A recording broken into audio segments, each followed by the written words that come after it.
What's going on, guys? It's Will. So as you can tell, I'm not in the same clothes as I was wearing for the non-spoiler review for Ant-Man and the Wasp. I've decided to kind of wait a couple days from when I recorded that video to record this spoiler discussion for Ant-Man and the Wasp. This will be primarily about the mid-credit scene, which is the biggest spoiler of the movie, as well as how that pertains to Avengers 4 and the future of the MCU. So this is a spoiler discussion for Ant-Man and the Wasp, but instead of my normal spoiler discussions where I talk about a lot of points in the movie, Ant-Man and the Wasp, the biggest spoiler was the mid-credit scene, and that's what I'm going to focus on with this video, and some of the theories that are actually coming out based off of that spoiler. So with that in mind, this is your last spoiler warning before I jump into the mid-credit scene of Ant-Man and the Wasp. Please, if you have not seen the movie yet, go see the movie. It's actually a lot of fun. And then watch my non-spoiler review on the channel, and then come back and watch the spoiler discussion. So, everybody good? You're still here? Great. All right, here we go. Let's start. So the mid-credit scene of Ant-Man and the Wasp takes place probably a few weeks after what happened in the actual main movie timeline. We see Scott, Hank Pym, his wife Janet Van Dyne, and Hope Van Dyne all on a rooftop, and they're about to conduct an experiment sending Scott back into the quantum realm to obtain more of the quantum energy that they're using to try to help the ghosts with their affliction of being split between multiple dimensions all at the same time.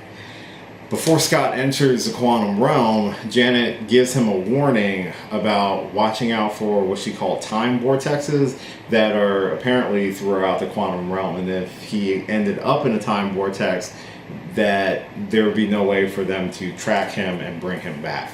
So, interesting tidbit, but which will probably become more important later. But nonetheless, Scott jumps into the quantum realm through the new redesigned quantum tunnel that they constructed into the back of Luis's van.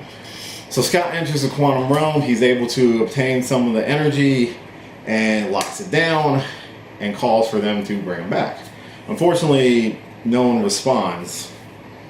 That is because when the camera cuts back to the rooftop, Hank, Janet, and Hope are gone. All that's left is a bunch of dust.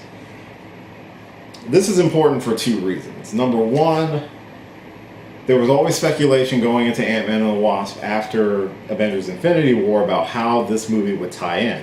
Ant-Man and the Wasp actually takes place before the events of Infinity War. This is our confirmation that the mid-credit scene of the movie takes place almost immediately towards the moments of the Battle of Wakanda. Because all that's left is dust, Hope, Hank, and Janet were victims of Thanos' snap of the Infinity Gauntlet, which caused half of life in the universe to be erased. Or, not really erased, destroyed. Leaving only ash and dust. Unfortunately for Scott, and this is the other point that we can get from this scene, Scott is now trapped in the quantum realm. There's no one else that knows that they were on that rooftop besides Hope, Hank, Janet, and Scott. I don't think Luis knew. I don't think anybody else knew that they were up there. At the end of Ant-Man and the Wasp, you got to remember that Scott's the only one who is in the free and clear. His sentence is served.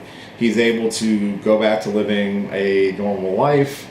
I don't think he's supposed to be Ant-Man. Really, because technically that's against the Sokovia Accords, but he's not being hunted by the rest of the law. Hope and Hank are. They're still fugitives from the law because of the Sokovia Accords, and Janet is still presumed dead, because she disappeared 30 years ago. So this leaves us with an interesting place at the end of the movie leading into Avengers 4. Scott Lang is trapped in the quantum realm. Hank, Pym, Hope, and Janet Van Dyne are both gone. They're really in the Soul Stone. But, you get what I mean. And how is Scott Lang going to get out of it?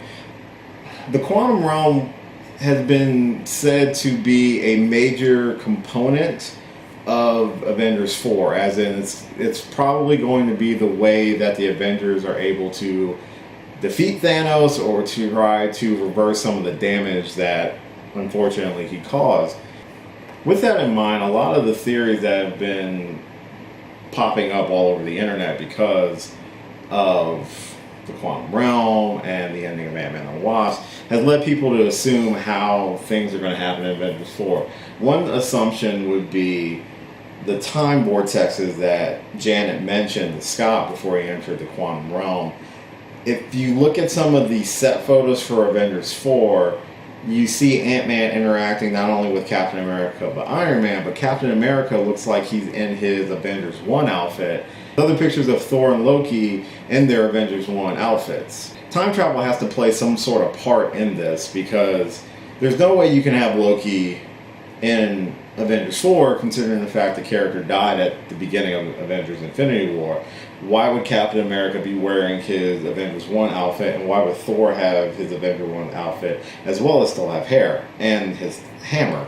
So the assumption is that time travel is going to play some kind of part within Avengers 4, and because of that, with Janet making a warning to Scott about time vortexes within the quantum realm, that might explain how Scott ends up in Avengers 1 Battle of New York, if that's where they are.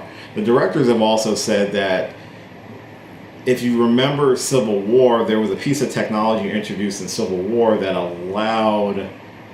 will play some sort of part in Avengers 4. This was the directors talking in an interview when they were promoting Infinity War. One of the interesting things about that, the only technology that was introduced in Civil War was the barfing technology, or the mental recaller that Tony Stark developed, allowing someone to revisit past traumas and different things like that within the brain, within the psyche. So it could have been the barfing technology allowing Tony Stark to revisit the Battle of New York to maybe find some kind of clue as to how to defeat Thanos. With that being said, why would Ant-Man be there if it wasn't a mixture of time travel as well? Time travel was always kind of ruled out after the movie because if Doctor Strange gave the time stone to Thanos, how would they do it without the time stone?